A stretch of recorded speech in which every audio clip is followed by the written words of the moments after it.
What's going on, everybody? I'm Harley with EpicTube HD. If you guys don't know me, I run this channel. It's mainly a Pokemon and TCG trading card game channel, and I'm here to talk to you about something a little different from what I normally do. I'm actually going to be kind of going over a recent live stream and video that went on from one of our fellow content creators here in this space, OKJLove. Now, OKJLove made a video basically calling out investment channels. Now, this is something that I too have kind of brought up over the years. I've actually been planning to make my own video on this, but just recently I actually finished watching the entire 4-hour live stream from OKJLove, where he invited several prominent investor channels on who basically gave their opinion and their side of things versus his side of things. And I just want to kind of go over my thoughts and a bit of reaction to what was going on in that video. First of all, I want to get this straight out the gate, okay? If you are on YouTube or you're on Instagram or Twitch or TikTok, any social media platform, and you are making content, you are an influencer. And I think that point needs to be really driven home because it's something that seems to be kind of glossed over by many people out there. You are an influencer, and that word has a very big connotation to it. So in case you don't know what influencer means, you're basically whatever you're saying, the people who are listening to that are being influenced by you to some degree. Now, they could be put off by what you're saying, or they could be completely supportive of what you're saying. Either way, you are influencing. And that is a huge factor that I felt that was missed, a huge point that was missed in that live stream, is the fact that pretty much all of those guys that were there in that stream, they're all content creators, fairly decent sizable ones, nothing too huge, at least not until one of them came on. Anybody that has one sub more than I do is big. So let's just go with that, right? In this live stream, basically he had two non-investor people, I guess you could say, more hobbyist, and then the rest were basically investors who also consider themselves collectors. Now, I've been saying this for years. Anybody who follows my channel, I've been saying for years, you have three aspects to this hobby, okay? And that can pretty much go across any hobby, but in this particular one, we have three aspects. And that is, you have your investor base, you have a collector base, and with the TCG world, you have the player base. So that's where you get your three from. All three work together, okay? They work simultaneously together. Now, I know game players don't want to admit it, but to some degree, they're a collector, but they're also a bit of an investor. And of course, collectors, they're either game players or they're investors, and it goes either way, and investors can be both as well. Now, basically, it got down to this main topic. How did all this start? And who's kind of responsible for the spikes up or down, right? And a lot of it was basically put on investment channels. Now, investment channels are the fastest growing channels on YouTube, and that's pretty much across all platforms, and it's across all varying different types of subjects and hobbies, okay? So it's not just Pokemon or Yu-Gi-Oh or any of the TCGs that are out there. It goes into cars and furniture. I mean, you name it, it's out there, right? Somebody has found a way to take a hobby and make money from it. And that's pretty much the nature of mankind anyways, right? Here's where the issue lies for myself, which I would have definitely articulated, which I want to say this right now. I feel like OKJLove was not articulating his points very well. In my personal opinion, he was intimidated and he wasn't able to articulate any points with strong, validity to them. He was just kind of almost giving like a personal opinion and thought, which doesn't really go well against people who are very data driven. So most investors, obviously, I think probably all investors are data driven. They're going to go by data, and that's where they get a lot of their information from. There are outliers that are taken in place and stuff, but overall, you had a group of guys that were basically arguing data versus one who was kind of arguing, I think, more sentiment and stuff than he was anything else. Now, I do think you can put validity by what he was saying with data and factual points that just weren't articulated very well. Now, the other person on the panel that was kind of on OKJ Love's side was a content creator called Opossum Bud. He's a very combative content creator who basically attacks people. More or less, that's what he does, or he attacks what he perceives are plights against his personal views on things, right? Whether they're right or wrong, that's what he does. He was very combative in this multi-content creator stream that they had going on. And I don't know if people understood that's his personality. Now, people may call that bullying or bullish, but, I just kind of look at it as an alpha male. They're trying to get their point across, and they're trying to do it in a strong way of conveying it. So I just took it as that's how he was, but I could tell some of the other people who don't really pay attention to him very much, or maybe not know who he is, they may have taken him being very combative. I totally understand the sarcastic joke because I'm extremely sarcastic myself when I shoot my videos or I'm going live or something. So I kind of understood that. So when you look at YouTube, it's strictly algorithmic driven. And with the investment channels right now, they really seem to be pushed greatly. I mean, there's a perfect person on that panel who had, I think, something like 600 something subscribers. That's it, just 600 something subscribers. But it's crazy views. There was another one who said, hey, listen, when I was at 200 subscribers, I was getting like 10 times the amount of views. Investment channels are being pushed by the algorithm right now.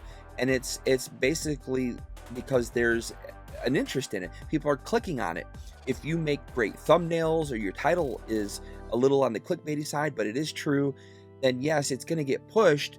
And that's why I think we're seeing a big increase in investment channels.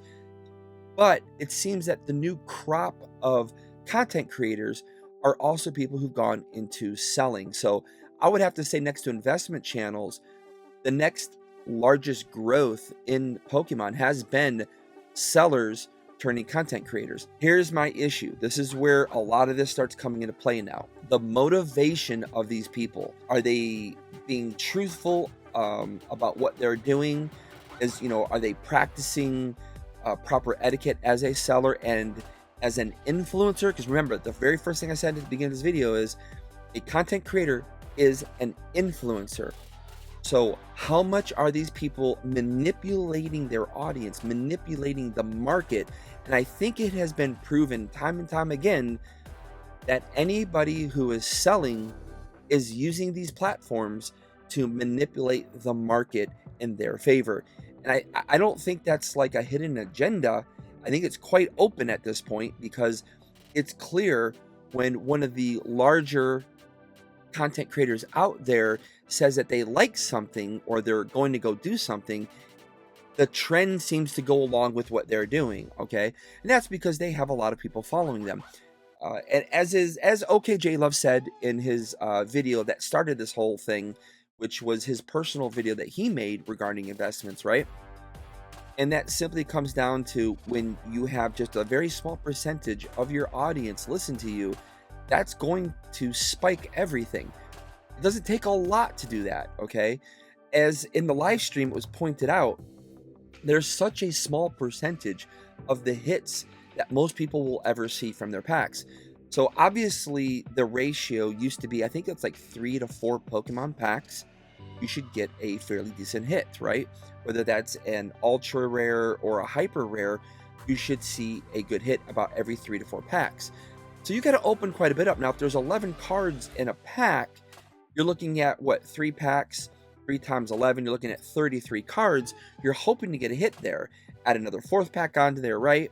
So you're at 44. So you're looking just to get 1 hit. So that means that out of 44 cards, if only 43 are going to be non-hits and 1 is a hit, that means that there's not a whole lot of hits out there, right? Now we add on the next piece of baggage to this little mess, right? And that is the growth of the hobby. Now, I've been in this hobby since 2015. I actually started in the very beginning of Pokemon in 1999. I was a 23-year-old, and I was already a collector of cards. I was basically into hockey cards and baseball. There's all these variables that have happened, and of course the biggest one was 2020. Now I see, okay, J-Love, he wants to place the blame on Logan Paul. You have others that are placing the blame on 2020, the issue that we had. I saw somebody bring up a good friend of mine named Gary King Pokemon. And for many that don't know, Gary is really the originator of bringing Pokemon to America back then. So he has a lot to do with it. And of course, there was his little, 15 minutes of fame that he had on a very famous show called Pawn Stars back in 2016. So how much do you want for these things? I'm looking for right in the area of $500,000. Do you mind if I have someone look at this? That's fine. I'll be right back. Where he came in with his plethora of first edition Charizard. And this isn't first edition, this is base, unlimited. But he came in with his many first edition Charizards. The whole thing was he wasn't actually going to sell them. That was never his intention. But his intention was to say, look, everybody, Pokemon is around and it's worth a lot of money. So for all those people who used to make fun of people for getting into Pokemon, well, I got news for you. Look at how much these cards are today. And that's kind of what his intention was behind it. It was to revive Pokemon. Because for those that don't know, and it was very apparent in that stream and many of the other PokeTubers out there, most of these people have gotten back into Pokemon in the 2020 era, okay? Because everything was shut down, they had nothing else to do, so they got back into Pokemon. So a lot missed what happened before that. Now, you did have a small crowd that, thanks to Pokemon Go, that's the game created by Niantic, that got back into Pokemon in 2016, right? You have a small group of people that got in because of that reason. But for those that aren't aware, Pokemon was in a very bad position for many years. For many years. The Black and White era did not do well. The Ruby and Sapphire era did not do well. The Dragon era did not do well. In fact, after 2005, after Skyridge, the EX era, right? After that era, Pokemon struggled greatly. Once they took over their own IP from Wizards of the Coast and decided to handle everything in-house, they were struggling bad here in the English side of things. They were not doing well. It was very bad for the Pokemon TCG world. And that pretty much happened all the way up until there was the XY era. Suddenly, in 2014, the new sets of XY Base and Flash Fire, it caught fire for a very short period there. And then it went back in the gutter again. Pokemon was down, and it was down pretty badly to the point where there was a lot of talk that, it might disappear again, okay? And then Sun and Moon came. And it didn't fall or help Pokemon continue its fall. It stabilized Pokemon a little bit. Just a little bit, it did. And then they came out with one of the most banger sets of all time for them, at least in the modern era, and that was Hidden Fates. Once Hidden Fates hit, suddenly there was a boom again. You started seeing a big influx of people getting back into Pokemon. We started seeing the rise. I was at the stores all the time, and I started seeing, the people were hunting it down. I know I had to get up early in the morning and head to GameStops and Targets and Walmarts, and there weren't as many LGSs out there at the time, but basically, I was out there hustling to get that Hidden Fates product. But we did see that growth then. Still, that is not where things got really crazy for Pokemon. Why did we see an influx? Now, again, we're looking at who kind of started this all, right? Again, you have people who say Logan Paul. Okay, J-Love says Logan Paul. But I still feel the same way. I still believe what I said in the stream, which is that I think the Logan Paul incident was definitely the catalyst for Pokemon, and no other collectible or speculative asset had that kind of catalyst occurred. Some people say Gary, King Pokemon. that he was the one with his 2016 stint, 15 minutes of fame on Pawn Stars. I take it to another human being. When it comes to this investor thing, right? Why did the investors come in and take a beautiful hobby, a game? Because let's remember that as well. This is a game. It's called a trading card game, TCG, because it's an actual game. It was meant to be played. The cards were meant to be used in a game format. It was not meant to be collectible. It's just that a lot of us out there who didn't want to play the game, we turned it into that. But it's ultimately, its main function is a game. And I think that gets completely overlooked by the majority of people in this hobby at this point. But I go back to somebody else who really turned this into a little mini Wall Street for so many out there, and that is Gary Vaynerchuk. Okay, now Gary Vaynerchuk, ironically, I'd been a fan of Gary Vaynerchuk for years prior. I'm very big into wine, and I'm into that hobby as well. At least I kind of was. I've gotten out of it over the past couple of years, but I was really big into wine. Gary Vaynerchuk's family owned a wine store in New Jersey, and he started making YouTube videos on wine tasting. And his unique personality, which is wild and crazy and obnoxious and very knowledgeable and everything else you can think of, he just grew in popularity. And he took his love for sports. He's a big New York Jets guy.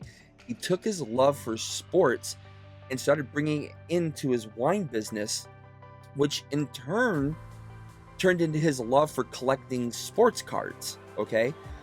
Once he was doing that, he just kind of became this authoritarian person on, knowing what was going to be hitting hard and making money from it. Because like I said, in the wine business, it's all about knowing which wines are going to be worth a lot of money.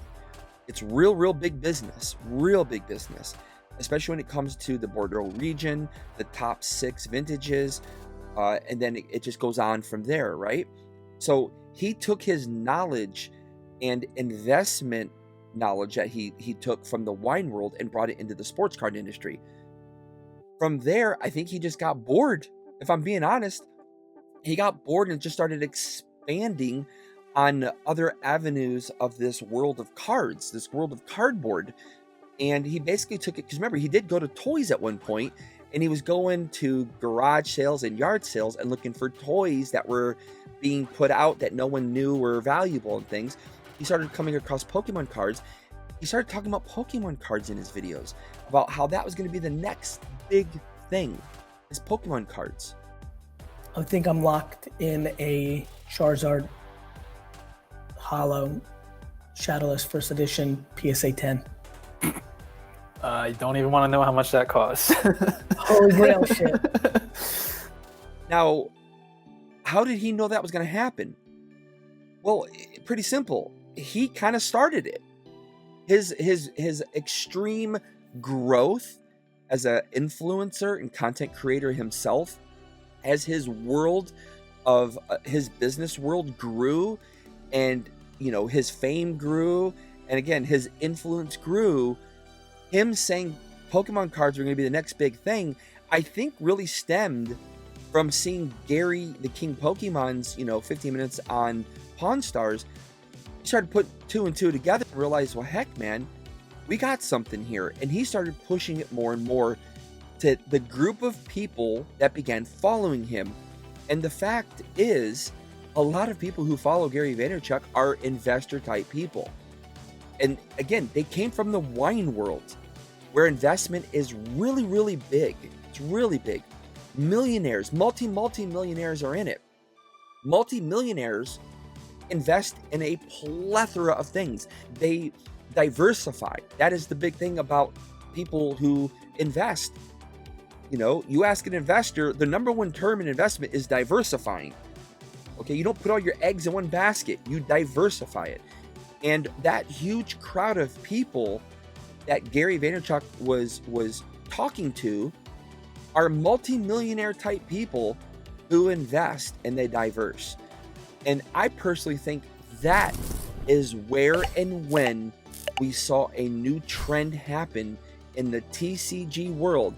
Not just Pokemon, but Magic the Gathering, Yu-Gi-Oh, the top 3.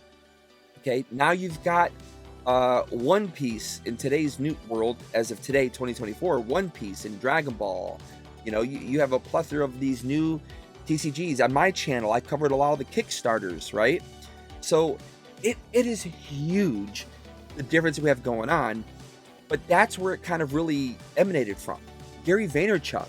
It wasn't necessarily Gary. You could kind of look to Gary as saying and bringing life back to Pokemon, yes.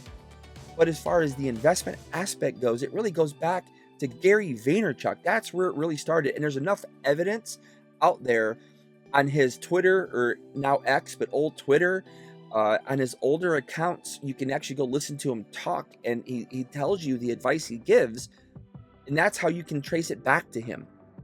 Now enter 2020, and we have a whole new era of things happening. Okay, Logan Paul obviously going out there and making it very well known, because again, he's a huge influencer, and that is Whatnot. Okay, and then from Whatnot, Drip.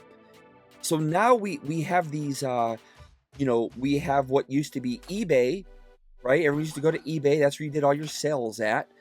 Then Instagram, you had people doing gambling, illegal gambling services, because that's what they technically are. I'm just saying the technical, versions of this stuff. Razzes. And then you have basically someone came along and said, hey, let's start this thing called Whatnot. And it's a live auction site where people can literally just go on. And, now before Whatnot, you had a few people doing it before that. You had Darium's Pokemon on YouTube and Twitch. You had Nostalgic, oh my gosh, I forgot his name now.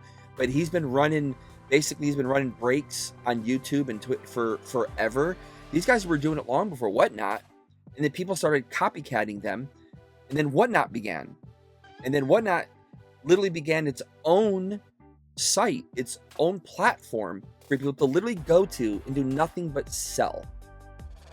So with this new era of people, okay, everyone is a hustler. It's all about the hustle, right? Everyone is an entrepreneur now. And the thing is, it was just made really easy for a lot of people to do it.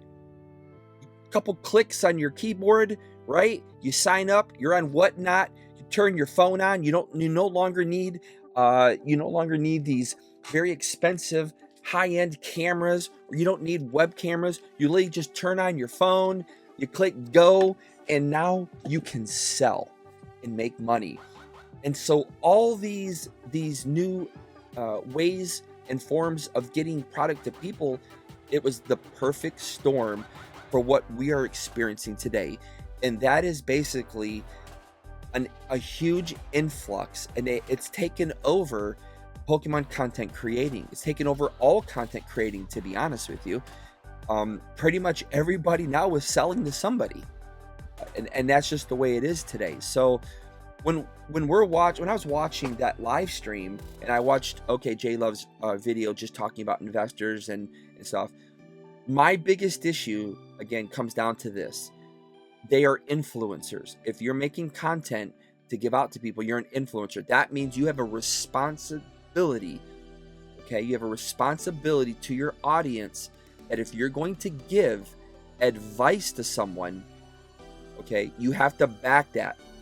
You have to completely back that. That means that if somebody loses money based off of your channel, your advice that you gave, they lose money, you could very well be responsible for it. They could literally come after you and hold you responsible because you gave advice that it's not exactly professional advice. You're someone on YouTube giving it.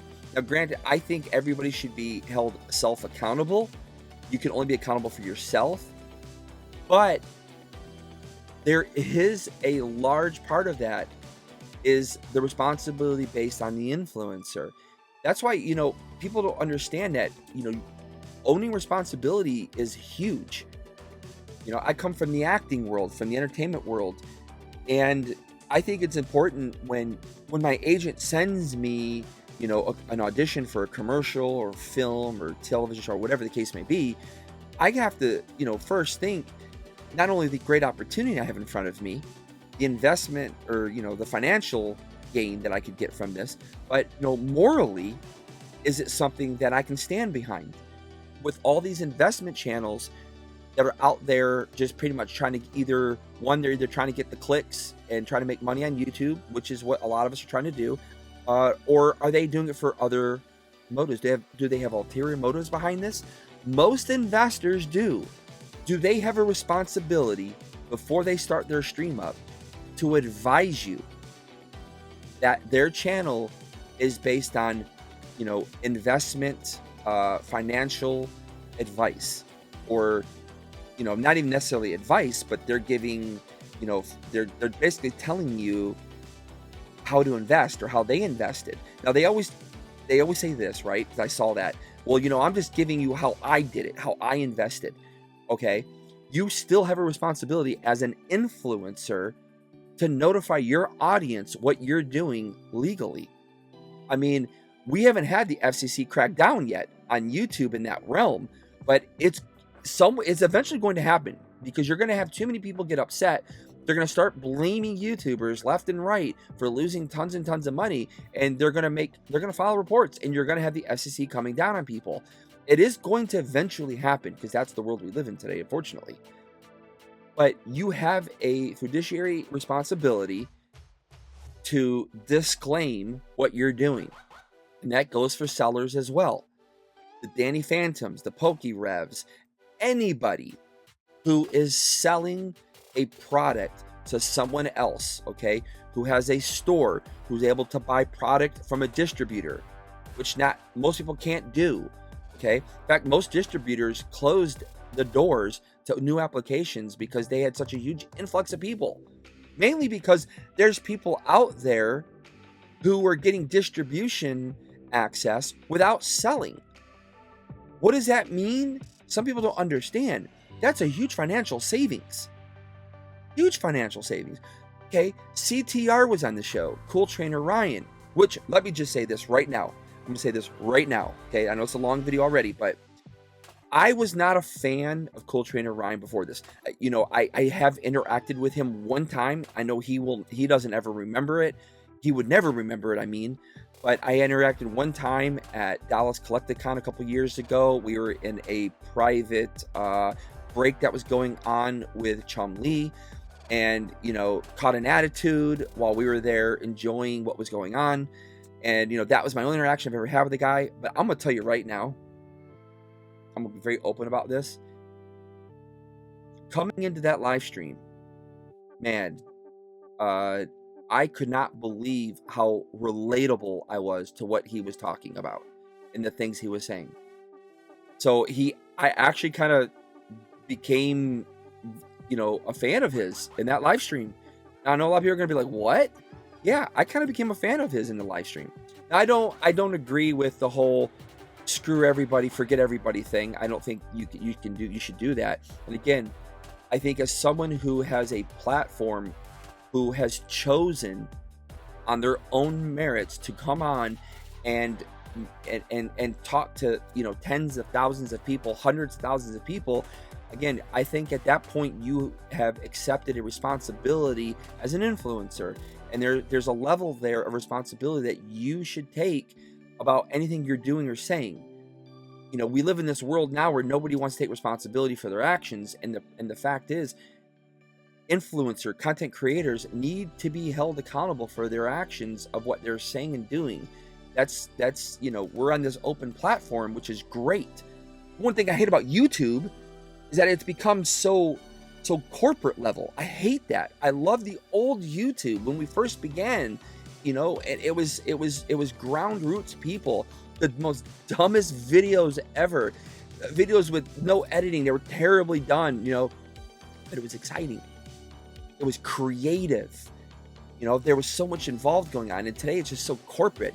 But I understand at the same time, because there's so many people watching around this world, you can't control age. I mean, they can, YouTube does its thing legally, but there's kids watching. There's older people watching. There's people who just are ignorant to a lot of things going on, and they're here to learn, or they're here to watch and get an idea. They're here to understand what their kids are understanding. You once again, I'm gonna say this a billion times, you have a responsibility because you are an influencer, whether you like it or not. So I do think that anybody who sells and is using YouTube or any of the social media platforms to help further their business, they have to have a disclaimer there. Plus, I also came down to positivity versus negativity. And a lot of people told me back then that I was being too negative, which is hilarious when you see today's content creators, because today it's all about negativity. You know, for many of you guys don't know, I left Pokemon for MetaZoo because of the opportunity that MetaZoo that showed me and gave to me that I could not get from the Pokemon world. I couldn't compete in the Pokemon world. So I went to a smaller TCG that I actually truly enjoyed and loved, where I had an actual chance to be a real content creator and make a difference in my channel and to people out there and the hobby itself. Okay, I didn't have to compete against, you know, a multitude of LGS and sellers who turned creators. So that's why I left the Pokemon world. Plus, I was also frustrated because Pokemon was becoming, it just became so expensive. They're pumping out sets so quickly, you couldn't even keep up with it. You know, I was technically a set collector, which made it almost impossible with these, you know, 250 to 300 plus card sets, making so many uber rare, hyper rares and ultra rares that was almost impossible to pull. You know, it was, you know, costing you $3,000 to $5,000 just to pull these cards. You know, of course, there was always the old adage, why don't you just buy it? You'll save yourself money. That was not what it was about. It was about having fun ripping for the fun of it. But this now brings into another point of that live stream that J-Love was trying to talk about, and he was trying to actually, the emphasis of his argument, I believe, was really on this point, and that is the gambling aspect of card openings. So yes, every time you open a $4, inflation in 2024, we're looking at $5 a pack now at Walmart's, right? Even though you still can get it from distributors a lot cheaper, you're gambling. You don't know if you're going to get a single hit at all. I mean, you can open up this tin right here, this Tyranitar V tin. And I'm hoping, first of all, that the packs inside are good packs. They're from the good sets. So there's your first gamble. Okay? Unless another YouTuber grabs this tin and opens it and takes the hit for me, which is often the case that we make as content creators. We're doing this to show other people so they don't have to blow their money like I did. Now, granted, I am expecting a return on that video from YouTube AdSense, from maybe people super chatting me, or, you know, sending money to the channel to continue to open stuff like this to show you, because it ultimately saves you money from buying the product if it's not what you really want, or we use it, you know, as a giveaway or whatever the case may be, you know, because we always want to give back to our communities. That's what it's, I think at the end of the day, giving back to our communities is a big part of growing as a platform. You know, that's one aspect to that, right? Is when we buy that product, it's about what's inside of there. Now, the next thing is, are we going to pull a hit from this product? Did I just spend $30? Because MSRP was $30 for these. Now they're $25, I believe. And of course, any seller out there with a distributor license or certificate, right? They're getting them even less. They're getting them, I think, between $15 to maybe $20. I think the majority get them around between $15 to $17 a tin, right? It's usually whatever MSRP is, it's double, so half that. So if these were $30, that means $15 a tin, usually from distro. And distro gets them even less from Pokemon. And of course, if you're buying a lot, I mean, you're a huge store, like Dave, I was about to say Dave and Buster's, Dave and Adams, right? Who's buying pallets and pallets and pallets, they're getting it even less, because the more you buy, the bigger bulk discount you get on product, even from distributors. So I open that up now, and it says here, there are 5 packs inside of here, 5 packs. I have to hope that I can get a hit from at least one pack. And the thing is, during the Sun and Moon era, during the Sword and Shield era, it was tough to get a hit from 5 packs. It wasn't easy. A good hit. We're not talking about holos. The age of holos has passed. It's long past. Okay? We are in the age now of the ultra rare, the hyper rare, right? The golds, the alternate arts, the illustration rares, the character rares, right? That's the era we're in today. So when you open 5 packs, you're hoping just to get one from there. So yes, there is a form of gambling involved that is inherently already put into this whole thing. So it's not just about saying, well, you're gambling because you're doing Razes or you're gambling for whatever. It's just, there is an aspect of gambling to this. From minute one, these cards are printed. That is, without a doubt, it cannot be refuted. There is a portion of gambling. So a big aspect to this comes down to deceiving the audience. Are these investment channels, are they deceiving their audience with their information? Just because something worked for one person doesn't mean it's going to work for everybody else. There's such great outliers there. Again, cool trainer Ryan proved it last night that his luck, his timing was unbelievable. Okay? He did not foresee what was going to happen with Pokemon when he went in with PokeRev and they bought Supreme Victors and they bought, I think he said Ruby, when they bought the blisters, they didn't foresee those things. He didn't foresee Skyridge box turning out to be $50,000 or base unlimited Pokemon hitting $40,000 at one point. He was really, really just lucky that his love and passion paid off for him. That's really what it comes down to. That's what it comes down to. I think that says a lot about it. So as an investment channel, you have a responsibility, again, to be very upfront, and it should be at the very beginning of your video, and it should be in the description of your video. You should be letting any child, any adult know that while listening to your video, you should have some form of disclaimer. So for me personally, that is what I think any LGS online or brick and mortar turned content creator or investment channel, that is the number one thing that I believe they should all be having on their channels from minute one. And that is basically disclosing where they're coming from. Because again, ulterior motives are huge. Manipulation is real. Despite what those people that were in the stream were saying, they all are manipulating the market. Whether they mean to do it or not, they are manipulating the market in some form or fashion by their advice. Whether they have, as Poke Office was saying, I'm only 10,000. Hey, if you influence one person, you influence someone because of your channel. That's a responsibility that you have. Okay, whether it's one person, you times it by thousands of people, right?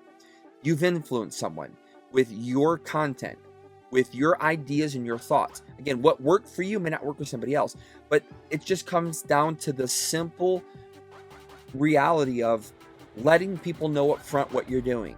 And I think that's really all there is to it. It's not about stopping an investment channel. I am very pro investing. How else can I say that any better than owning this piece? Which, I didn't buy this at $500 or $1,000. I also didn't buy it at $10,000, but, I own this, and I've owned many other vintage Pokemon. I own slabs, and I'm not even a slab collector. I just own slabs that I love, like my Charizards. I love Japanese cards. That's why I go to Japan. I go to Tokyo. I've got modern and vintage.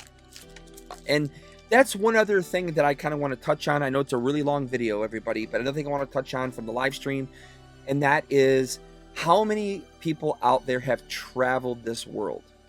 How many people have gone to the home of Pokemon? How many have gone to Japan and experienced what's going on there?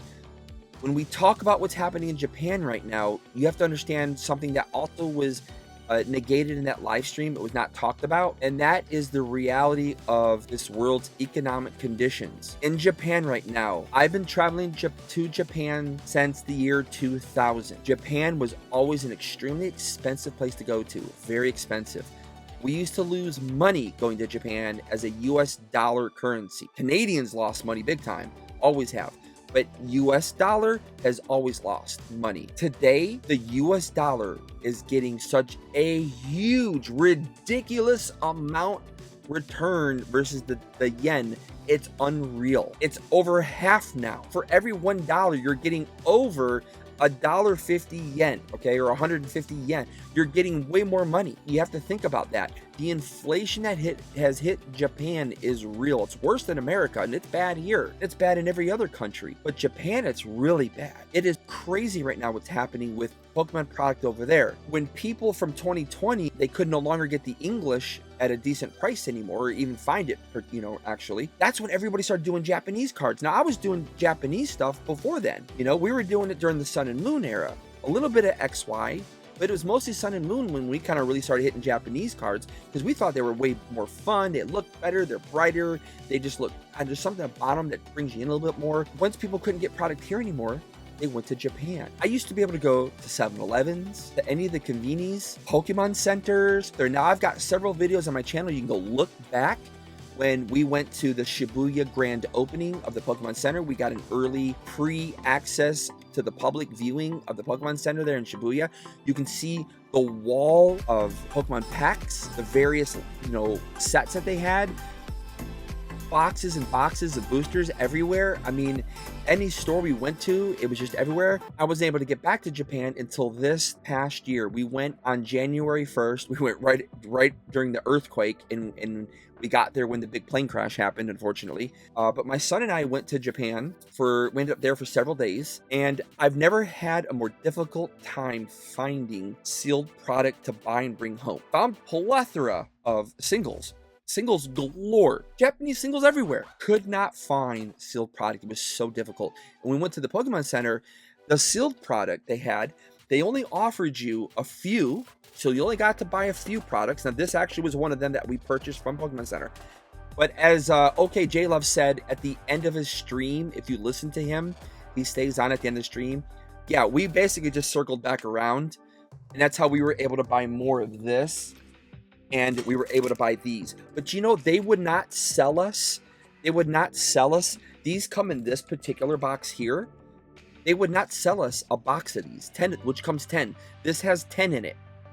They would not sell us this box. We had to buy these individually, up to 10, which was weird. I'm like, well, can I just have the box itself? No, they actually ripped open all of the boxes and put them in a bin. So my pull rate ratio is terrible open these things, because there was no guarantee of a hit, because in these boxes there is a guarantee of a hit in them. Well, we couldn't get that, but it was so strange to go to Japan and not be able to buy sealed product to bring home to open for the channel and do stuff with. It was just such a weird thing. And it's basically because they had to shut down Pokemon sales to the outside world, because the people in Japan, local Japanese people, were not able to get their hands on their very own product. And if they were just being outpriced. And that's why there was a stop in product in Japan. That's why they put a halt on getting it. And they started putting out raffles, basically. You had to basically put in for a raffle.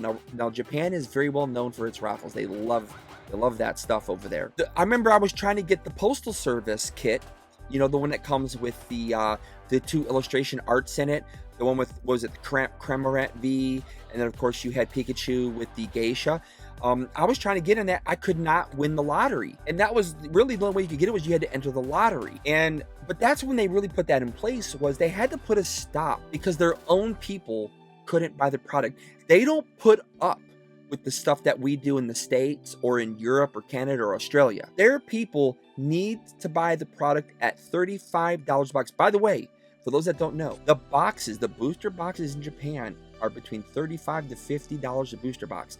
In 2019, we were paying $50 US for a booster box. Now remember, we were losing money to the yen. So in yen, these were cheaper for the local Japanese. Now, this only cost me 35 US dollars, mainly because of the exchange rate that we're getting on the yen. That's how much those boxes are. 151 boxes, booster boxes, same thing. They're about $35. That's all they cost. So if you go to Japan, that's what you'll pay for them, especially from the Pokemon Center. The shops in Japan, I did notice on this particular trip, definitely up their prices for sealed product. And it's mainly because of the difficulties in getting sealed product in Japan. But when we were in Akihabara, there was a couple places we went to. They just had a plethora of 151 cases of booster boxes. Now, here's the bad part about Japan right now. Unfortunately, Japan has been getting hit with unauthentic Pokemon cards. So yes, we've seen a huge influx of fake cards. We've seen an even more increase in resealing. So if you guys don't know, Pokemon supposedly made these boxes unresealable. You can see here, there's a pull tab now, right? You're supposed to be able to pull this tab off, and that's supposed to make it where they can't reseal them. However, they have found a way to get around this. Just like before, when you bought Pokemon in Japan, they didn't come in a seal. They just came in a cardboard box, because in Japan, culturally, very different from the rest of the world, they have a very big honor system. They don't break the honor system. So when they sell products, they know people are honorable and wouldn't resell it. However, the world has changed in Japan. I don't know how else to explain it, but resealing has gotten extremely terrible. And, you can actually see on PokeVault, you can see on his channel, he opened up some Pokemon stuff and he got caught with some resale stuff. There's many YouTubers out there now that have been, caught with resale stuff, and it's a terrible thing, but it does happen now in Japan. But that is the reason why Japanese product got so expensive, was because once the investor bros here couldn't get their product anymore, or, and if they could get it, they're going to pay an arm and a leg for it. They went to the Japanese market and started bringing it in. They were just importing it by the case and reselling it at a high value here, because people wanted the cards. They want it. I think you could definitely cut Pokemon in two halves. There's pre-2020 that literally goes back to 1999, and then it does have its individual segments you can cut up. But then you have, post-2020. Two different worlds, and those aren't different segments. Those are two different worlds, right? Pre-2020, there weren't as many people in the hobby in that sense. So having 10,000 of a pop on a Japanese card, let's say here we have Blaine's Charizard, right? You got Blaine's Charizard, and this is a PSA 9. People, these were selling for pennies, man. They honestly sold for pennies when we bought this stuff. I mean, look how old this is. They got the old PSA cert on here. This goes back, because right now I think we're in the 6 or 7 million cert numbers. This was 2 in the 2 million cert numbers, right? When it comes to Japanese stuff, it just was a different world then. Here's another great example of a card that investor bros love to push. These were made by the tens of millions. There's Rusty from TCA Gaming, the Charizard Authority, which I know some people, they were giving a lot of credit to Ryan and Poker. No. The real guru, speaking of gurus, the real guru of Pokemon, the real old school person outside of King Pokemon Gary, it is Rusty from TCA Gaming. He is the true old school person. I think he has like a case of these still, and there's lots of people who have cases of these. Literally, I have 4 of these still, like in the cellophane wrap still. This is just my graded one, and there was a few different variants of it, but the Pokemon movie card, the Mew card, the ancient Mew card, this thing is worthless. Even in today, with the influx of people in the hobby, it's still worthless. There's too many out there. And any investor bro that says, no, that's not true, that's BS, man. That card is worthless. Anyways, I'll do another video based on, I have an XY video that I've been working on. I'm going to try and finish that one up. And then last thing I want to say is, there was a thing between, scalpers, resellers, and investor bros, right? To me, a lot of them are kind of one and the same, because the resellers, they bought at the Walmarts and the Targets and the GameStops and whoever else they could find, Myers, if you live up north, Big Lots. dollar store, Family Dollar, Dollar Tree, wherever there were dollar packs, wherever you found Pokemon at, okay? Costco, Sam's Club, they were buying it up in bulk, you know, like we saw. There's several videos out there. Some people think it's a great idea to literally take the pallet of this stuff and walk out with it, and think that that's going to be an acceptable thing to see in the hobby. I'm sorry, it doesn't matter what hobby you're in. Nobody wants to see that. I'm not saying you can't do it. And I think it's another point to make about Sam's Club and Costco and BJ's wholesale. These are wholesale places. These places are wholesale. They are distributors. They just have allowed themselves to have more access to people by allowing people to say, hey, okay, well, if you pay this premium membership price, we will give you discounted prices. Now, the crazy thing is we don't get a big discount on this stuff, but this was $30. This was $30 at Costco. This alone, I think, is what, $20 to $25, I believe, for this particular Zapdos one. I believe this Alakazam was $15. So you got a minor discount here to buy both of these together. But that's what distribution is all about. Distribution is all about buying at a lower cost because you're buying in bulk. That's why you get, you know, lower rates. You shouldn't have distro access if you do not have an online shop or a brick and mortar store. I've applied for access and been denied because I have neither. I have a YouTube channel. I am an LLC. I was denied by everybody. I couldn't get distributor access. Not everybody gets it. Now, I don't use the word fair. Why? Fair is objective. If I go, well, that's just not fair. That's what I think of it. But this person thinks it's completely fair. Fair is an objective word. So when people use the word fairness, because what is fair to one is not fair to another, should never be used, in my personal opinion. Fair is such a subjective viewpoint on something, and it just, you can't really argue using that word. And I did notice, okay, J Love in his video, he tried to use that word, back up what he was saying, and it's just, you can't do that. It's a meritless word. There's nothing behind it. It's just a personal opinion at the end of the day. Hopefully you guys are getting something from this. And to add another element to this whole debate, this investor versus hobbyist debate, okay? And that is the recent influx of card shows. We've always had card shows. I've been going to card shows for years. Back in Detroit, where I grew up, I used to go to Cobo Hall. We used to go to the mall. We used to go all these places for card shows, especially, like I said, hockey and baseball, right? So card shows aren't new. But the anime world, the trading card world, the CGC collectible card world, they've really grown and blossomed into something that was never seen before. Collecticon is, you know, right now, it's probably the largest card show out there.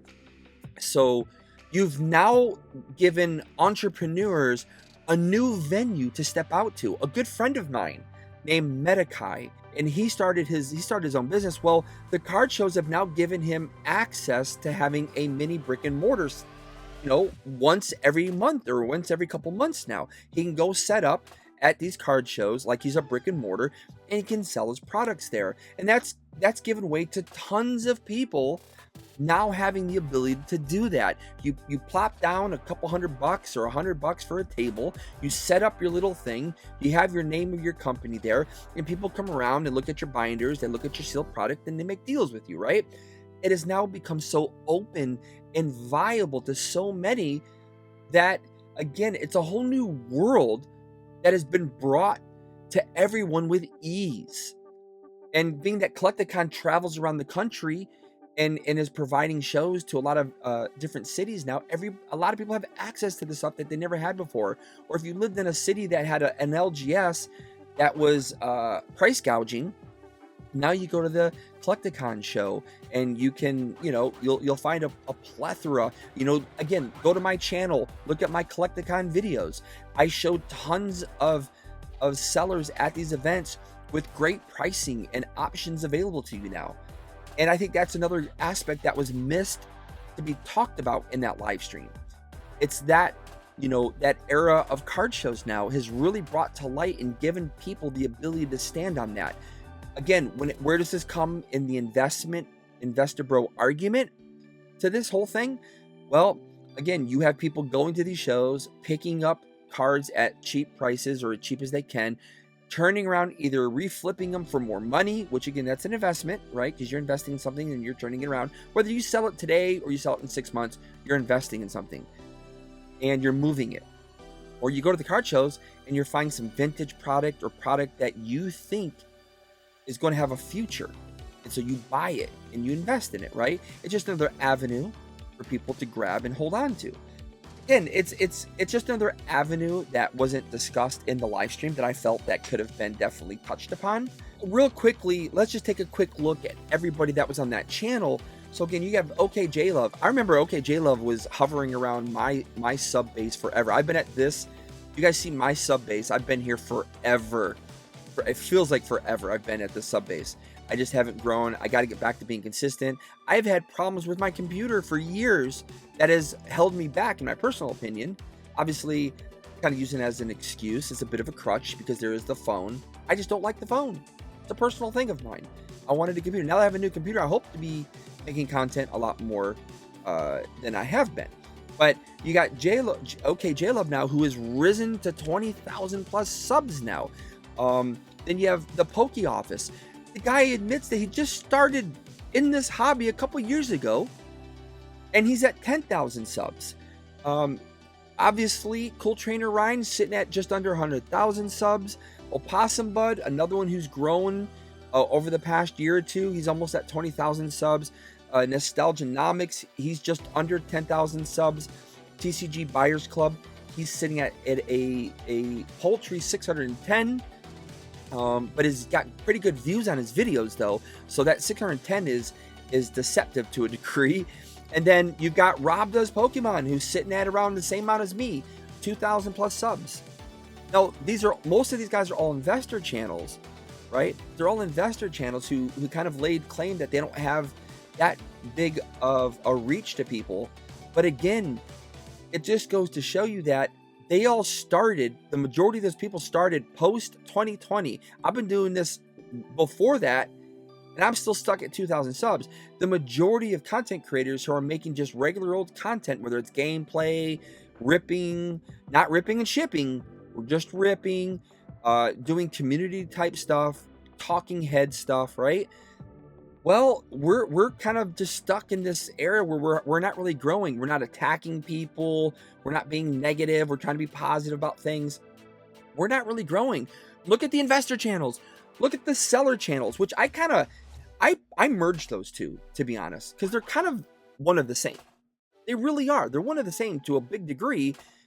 They are what has taken over the social media platforms. So whether you're on YouTube, Twitch, TikTok, Instagram, or X, or maybe an obscure platform, you know, like Rumble or something, that's the main audiences tend to be watching either investment videos or super negative videos. And negative basically means just attacking people, calling people out for their, you know, for doing wrong, or maybe what they perceive to be wrong, whatever the case may be, right? It's just they're negative videos. They're looked at as being negative. I use a title generator, so I put in what I think my title will be. It gives me a score, and in that score, it'll tell me, well, you got to use a stronger word. It can give you suggestion for words, but I just come, you know, I think of it in my own brain. But the one thing it tells me is my video is not negative enough. Literally tells me that my video is not negative enough, and negative videos do better. Negative titles to videos do better. Literally tells me that. And it's just so crazy to think about. So basically that's kind of like, you know, your two worlds. And then another aspect that kind of got brought up in that live stream that I thought was missing for a long time, and that is you have two worlds of people. You have your singles people and you have your family people. Okay? I am a family-oriented person. I have a family. This particular channel started out as a family channel. And we try to keep it family oriented, and we try to keep it family friendly. And that's how our channel started out. Now, of course, back in 2017, YouTube was hit by the government. I mean, they were fined like there's no tomorrow because they weren't living up to a law that was ridiculously, it was responsibly yet irresponsibly passed back in early 2000. I think it was around 2005 or something, regarding children. And so after 2017, YouTube changed the algorithm. They changed a lot of things. And so our channel kind of took a hit because of who was on my channel, again, being a family channel. And that hurt us. That's why we didn't see as much growth. But where we are at today, you have people who make family content, and you have, people who are single and make a lot of different content. Most of the investor bro people out there, the majority of them, are single people, as admitted in this video, with exception to Rob Does Pokemon, who has a family. But he's also much more into investing. He's much more into that world. So it's a bit of a different story there. So there's that aspect to this whole thing, right? I want to touch on another thing that was talked about for a minute. And again, as I mentioned at the very beginning of this video, influencing. And there's probably been no bigger influencer in the TCG world than Rudy, aka Alpha Investments. There's honestly, I don't think there's been any bigger influencer than that person. And if you watch his stuff, even if you don't like investors, if you're not about that life, I think you should listen to what he says, because while I think he's being deceptive, manipulative, I also think he's giving great advice, and he's warning people on things because he doesn't care. Just as CTR said, he knows a person with a warehouse in their 40s. I'm kind of wondering if he was talking about Rudy. I'm wondering if he's talking about Rudy. Rudy has multiple warehouses. Multiple. He buys pallets and pallets and pallets. Honestly, wonder if he was talking about Rudy. Rudy's in his 40s. Multi-millionaire. If you guys don't know, he was a Wall Street person. He's a big property investor. So a lot of his money, I think, is made currently in properties. Multi-millionaire, right? Doesn't have to worry about anything. Doesn't give a care. If you listen to his videos, you can tell he doesn't care. Rudy is a natural content creator, though. He's just a natural content creator. Super witty, extremely intelligent, knows what he's doing, and he does it with a purpose. I'm not saying you have to like Rudy. I'm not the biggest fan of Rudy.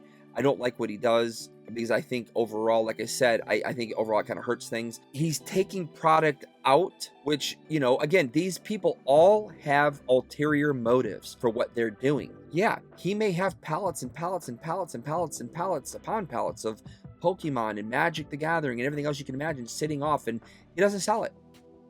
Just doesn't sell it. It's just sitting somewhere. There's an ulterior motive to that. And you got to understand something. Millionaires become millionaires for several different reasons, but one of them isn't because they lose money. They make money on pretty much anything that they do.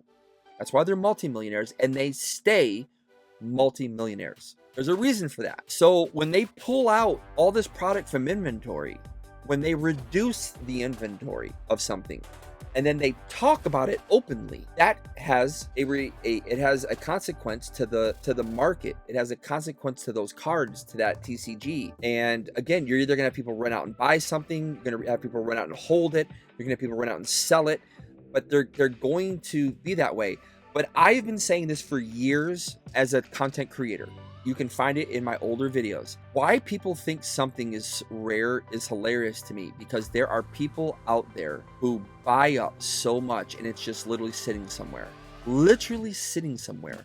There are pallets upon pallets, mounds and mounds, warehouses and warehouses stacked all the way up 4, 5, 6, 7, 8 stories high of product. No matter what kind of hobby you're in or what it is, there are people who are hoarding so much stuff, they don't need to worry about it. It's being paid for in some form or fashion. A lot of these people are very, very aware of this information, and yet they will still go out and say, you gotta buy, gotta sell, you gotta look at this, you gotta look at that. Very well knowing there's a lot out there. Now, the one thing I do agree with OK J Love on, and that is dead right, in regards to when you're giving investment advice to someone, you know, basically saying over and over, hey man, reprints. Pokemon does not communicate reprints. You might hear it from a distributor. We don't know if it's true information or not. I've stated for many years, based on printing and how Pokemon does its printing, the only time I've ever heard Pokemon officially say a reprint was for Japanese product. I think Pokemon from minute one prints an enormous, obnoxious amount of Pokemon cards, and they basically store it in warehouses until it's needed. Because I say that based on my knowledge of working in a cargo facility, working in a warehouse, and having direct knowledge of their inventory and how they hold things, because of U.S. Customs and Border, because I worked with them. So I just, you know, I don't think they're necessarily reprinting. I think what they're doing, they're releasing. So think of it like this. Think of it like a water dam. When the dam gets high and the valley is in a drought, what they do is they've released water to help alleviate the situation, right? It relieves two sides. It relieves the water building up on the dam, and then it relieves the valley of their drought. Eventually, though, it continues to pile up on the dam side, and they gotta let it go, and the drought is actually extended further than they expected, so they need more water too. So they basically open the dam doors up and let more out. And that's my belief of what really goes on. So when they say there's a reprint happening, I don't necessarily think there's a reprint. Okay. Now I do think what they do is they have print runs at the factory, and that is why often you will see some differences in products, in tins. You will see variations. Okay. And that's because during the print runs, they had already calculated the differences. Remember, we see the product today. They have that product done 6 months to a year in advance. I don't know about a year necessarily. I've heard it as far as that. I definitely know 6 months for sure. So they are so far in advance. So the next time we buy this tin and it has the Pokemon wrap, it hasn't been resealed by a third-party company like MJ Holdings or something, or Excel, right? It has the original wrap or something. And yet it has a little bit different product inside. That's because it was already taken care of down on one of the print runs. But do I think it was a reprint of the cards? No, I do not think it's a reprint, because when you look at the videos about how things are done, they can print up cards and store the cards away. They don't have to package the cards right away. Okay, packaging can change, packaging can alter and do things, but it's never a reprint. It's the same print runs, just repackaged differently. And that's my personal belief and understanding of how things are done. So take that in as well. Guys, this has been a really long video. If you've stayed this long, I really appreciate it. I would definitely love a subscribe, a smash on that like button. If anybody out there would like to do a live stream with me and discuss this more in depth, I'm more than happy to do it. But yeah, if you want to, just hit me up, Instagram, EpicTube HD, guys. But that's going to do it for this video. I definitely appreciate any support you guys want to give. I actually have a lot more stuff. I have a lot more to talk about, but we're just going to end it here. What was this last thing? I did step on. I did actually talk about that. But yeah, there's some other things here that I could have definitely went into and talked about. But if you want to do that, let me know. Otherwise, thank you for watching. Hope you guys didn't get too bored listening to me ramble on. And as always, have more epic adventures with me here at EpicTube HD, guys. Peace out. Until next one. See you guys.